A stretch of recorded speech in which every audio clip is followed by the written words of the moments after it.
ಒಂದು ಊರ್ದ ಉಪ್ಪಡ ಕಿರಿ ಪೌಡ್ರ ಗುಜ್ಜೆ ಮೂರಣ ಇದು ಈ ಥರ ಇಟ್ಟು ಈ ಥರ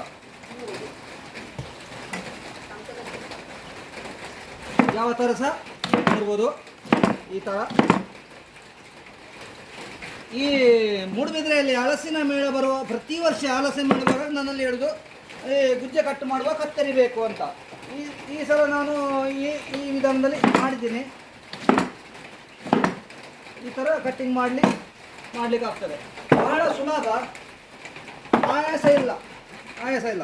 ಈ ಥರ ಒತ್ತಿದ್ರೆ ಇಲ್ಲಿ ನೋಡಿ ಈ ಥರ ಒತ್ತಿದ್ರೆ ಆಯಿತು.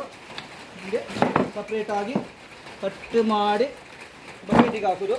ಅಲ್ಲೇ ಎಲ್ಲ ಕೆಲಸ ಮಾಡ್ತಾ ಇದ್ದಾರೆ. ಬಹಳ ಸುಲಭ. ಈ ಥರ ಇದೆ ವಿಧಾನ, ಬಹಳ ಸುಲಭ. ಇದು ಸ್ಟೈನ್ಲೆಸ್ ಸ್ಟೀಲ್ನಿಂದ ತಯಾರಿಸಿದ್ದೇವೆ. ಸ್ಟೈನ್ಲೆಸ್ ಸ್ಟೀಲ್ನಿಂದ ಈ ಥರ ಯಾವುದೇ ನಮಗೆ